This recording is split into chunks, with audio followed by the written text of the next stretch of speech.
ಸರ್ಕಾರಿ ಶಾಲೆ ಅಂದ್ರೆ ಸಾಕು ಜನ ಮೂಗು ಮುರಿತಾರೆ. ವೈದ್ಯೊಬ್ಬರು ತಮ್ಮ ತಂದೆ ಓದಿದ ಸರ್ಕಾರಿ ಶಾಲೆಯನ್ನೇ ದತ್ತು ಪಡೆದಿದ್ದಾರೆ.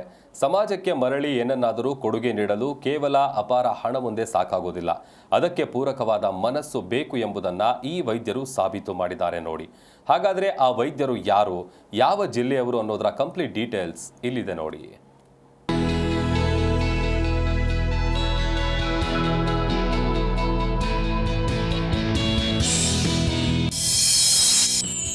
ತಂದೆ ಓದಿದ ಸರ್ಕಾರಿ ಶಾಲೆ ದತ್ತು ಪಡೆದ ವೈದ್ಯ, ಖಾಸಗಿ ಶಾಲೆಗಳಿಗೆ ಸೆಡ್ಡು ಹೊಡೆದ ಕನ್ನಡ ಶಾಲೆ. ಇದು ತುಮಕೂರು ಜಿಲ್ಲೆ ಗುಬ್ಬಿ ತಾಲೂಕಿನ ಸುಗ್ಗನಪಾಳ್ಯದ ಸರ್ಕಾರಿ ಶಾಲೆ. ನೋಡೋದಕ್ಕೆ ಥೇಟ್ ಖಾಸಗಿ ಶಾಲೆಯಂತೆ ಮಿರಮಿರ ಅಂತಿದೆ. ಈ ಸ್ಕೂಲ್ನ ಸುಸ್ಥಿತಿಗೆ ಡಾಕ್ಟರ್ ನಾಗಭೂಷಣ್ ಕಾರಣ. ಯಾಕೆ ಅಂದ್ರೆ ನಾಗಭೂಷಣ್ ಅವರ ತಂದೆ BM ಮಾರಯ್ಯ ಅವರು ಓದಿದ ಶಾಲೆ ಇದು.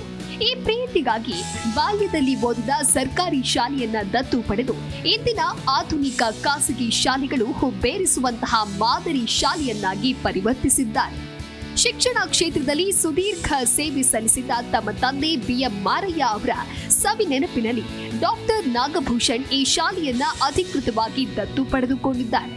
ಕಳೆದ 3 ವರ್ಷಗಳಿಂದ ಈ ಶಾಲೆಯ ಮೂಲ ಸೌಕರ್ಯ ಅಭಿವೃದ್ಧಿ ಹಾಗೂ ವಿದ್ಯಾರ್ಥಿಗಳಿಗೆ ಅಗತ್ಯವಿರುವ ಸೌಲಭ್ಯಗಳಿಗಾಗಿ ತಮ್ಮ ಸ್ವಂತ ಹಣದಿಂದಲೇ ದೇಣಿಗೆ ನೀಡಿ ಶಾಲೆಯ ಅಸ್ತಿತ್ವವನ್ನೇ ಬದಲಿಸಿದ್ದಾರೆ. ಈ ಶಾಲೆಯಲ್ಲಿ ಸಮಗ್ರ ಶೈಕ್ಷಣಿಕ ಗುಣಮಟ್ಟ ಹೆಚ್ಚಿಸಲು ಮತ್ತಷ್ಟು ಬದ್ಧತೆ ಪ್ರದರ್ಶಿಸಿದ್ದಾರೆ. ಕೇವಲ ಪಾಠವಷ್ಟೇ ಅಲ್ಲದೆ ಗ್ರಾಮೀಣ ಮಕ್ಕಳ ಆರೋಗ್ಯವೂ ಮುಖ್ಯ ಅನ್ನೋದನ್ನ ಅರಿತು ವಿದ್ಯಾರ್ಥಿಗಳಿಗೆ ನಿಯಮಿತವಾಗಿ ಆರೋಗ್ಯ ತಪಾಸಣಾ ಶಿಬಿರಗಳನ್ನು ನಡೆಸೋದರ ಮೂಲಕ ಶಿಕ್ಷಣ ಮತ್ತು ಆರೋಗ್ಯಕ್ಕೆ ಸಮಾನ ಆದ್ಯತೆ ನೀಡಿದ್ದಾರೆ. ಡಾಕ್ಟರ್ ನಾಗಭೂಷಣ್ ಅಂತ ಗುಬ್ಬಿ ಚಾಲುಕ್ಯ ಆಸ್ಪತ್ರೆ CEO. ಇವತ್ತು ನಾವು ಸುಗ್ಗನಪಾಳ್ಯ ಸರ್ಕಾರಿ ಹಿರಿಯ ಪ್ರಾಥಮಿಕ ಪಾಠಶಾಲೆಯಲ್ಲಿದ್ದೀವಿ. ಈ ಶಾಲೆಯಲ್ಲಿ ನಮ್ಮ ತಂದೆಯವರು ಸುಮಾರು 75 ವರ್ಷಗಳ ಹಿಂದೆ 1ರಿಂದ 4ನೇ ತರಗತಿ ಓದಿದ್ರು. ಅವರ ಸ್ಮರಣಾರ್ಥ ಈ ಶಾಲೆಯನ್ನು ಕಳೆದ 3.5 ವರ್ಷದಿಂದ ನಾವು ದತ್ತು ತಗೊಂಡು ನಡೆಸ್ತಾ ಇದ್ದೀವಿ. ಈ ಶಾಲೆ ಸುಮಾರು ಸುತ್ತ 35 ಹಳ್ಳಿಗೆ ಹೆಲ್ಪ್ ಮಾಡ್ತಾ ಇದೆ.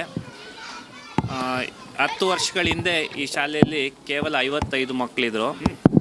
1ನೇ ಕ್ಲಾಸ್ಗೆ 2 ಮಕ್ಕಳು ಅಡ್ಮಿಷನ್ ಆಗ್ತಾಯಿದ್ರು.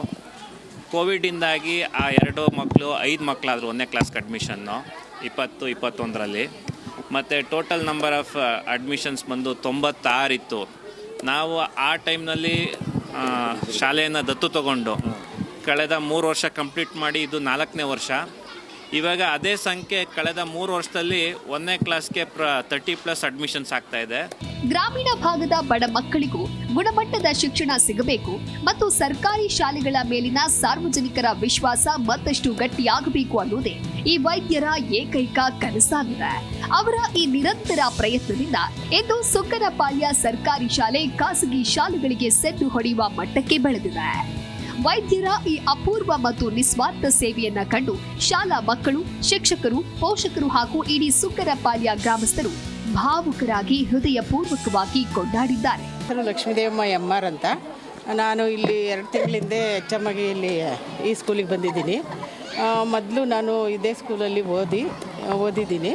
ಈ 46 ವರ್ಷಗಳ ಹಿಂದೆ ಇದೇ ಶಾಲೆಯಲ್ಲಿ 7th ಪಾಸ್ ಮಾಡಿದ್ದೀನಿ. ಈಗ ಇಲ್ಲಿಗೆ ಮುಖ್ಯ ಶಿಕ್ಷಕಿಯಾಗಿ ಬಂದಿರೋದು ನನಗೆ ಹೆಮ್ಮೆ ಆಗಿದೆ ಸರ್. ಮತ್ತು ಈ ಒಂದು ಏನು ದ್ವಿಭಾಷಾ ಮಾಧ್ಯಮ ಮಾಡಿದ್ದಾರೆ ಸರ್ ಸರ್ಕಾರ, ಅದನ್ನು ಇನ್ನೂ ಒಂದು 5 ವರ್ಷದಿಂದ ಮಾಡಿದರೆ ಎಲ್ಲ ಸರ್ಕಾರಿ ಶಾಲೆಗಳು ಉಳಿತಿದ್ದವು ಸರ್. ಈಗ ಮಾಡಿರೋದ್ರಿಂದ ಈ ಸುತ್ತಮುತ್ತಲ ಮಕ್ಕಳು ಎಲ್ಲ ಕೂಡ ಇಲ್ಲಿಗೆ ಜಾಸ್ತಿ ಬರ್ತಾವೆ. ನಾನು ಈ ಶಾಲೆಗೆ 2ನೇ ಕ್ಲಾಸಲ್ಲಿ ಬಂದಾಗ ಬರೀ 70 ಜನ ಇದ್ದರು. ಹಂಗೆ ಬಂದಾಗ ನಮ್ಮ ನಾಗಭೂಷಣ್ ಸರು ನಮ್ಮ ಶಾಲೆಯನ್ನು ದತ್ತು ತಗೊಂಡ್ರು. ಆವಾಗ ನಮ್ಮ ಶಾಲೆ ಹಂಗೆ ಹುಡುಗರು ಹುಡುಗರು ಜಾಸ್ತಿ ಆದವು. ಈಗ ನಮ್ಮ ಶಾಲೆಯಲ್ಲಿ 200 ಚಿಲ್ಲರೆ ಜನ ಇದ್ದಾರೆ. ನಮಗೆ 9th 10th ಬೇಕು ಅಂತ ಕೇಳ್ತೀವಿ. ಈ ಶಾಲೆ ಓದೋದ್ರಲ್ಲೂ ಮತ್ತು ಟೀಚರ್ಸ್ ಎಲ್ಲ ಚೆನ್ನಾಗಿ ಪಾಠ ಮಾಡ್ತಾರೆ. ಈ ಶಾಲೆಯಲ್ಲಿ ಸ್ಪೋರ್ಟ್ಸಲ್ಲಿ ಸ್ಟೇಟ್ ಲೆವೆಲ್ಗೆಲ್ಲ ಹೋಗೋರೆ. ಒಟ್ಟಾರೆ ವೃತ್ತಿ ಜೀವನದ ಜೊತೆಗೆ ಶಿಕ್ಷಣದ ಅಭಿವೃದ್ಧಿಯೂ ಮುಖ್ಯ ಅಂತ ಅರಿತ ಡಾಕ್ಟರ್ ನಾಗಭೂಷಣ್ ಮುಂದಿನ ಯುವ ಜನತೆಗೆ ಪ್ರೇರಣೆಯಾಗಿದ್ದಾರೆ. ಅಷ್ಟೇ ಅಲ್ಲದೆ ಇಂತಹ ಮಹನೀಯರು ಹೆಚ್ಚಾದ್ರೆ ನಾಡಿನ ಸರ್ಕಾರಿ ಶಾಲೆಗಳ ಭವಿಷ್ಯ ಸುಭದ್ರವಾಗುವುದರಲ್ಲಿ ಯಾವುದೇ ಸಂಶಯವಿಲ್ಲ. Manjunath, G Kannada news, Tumakuru.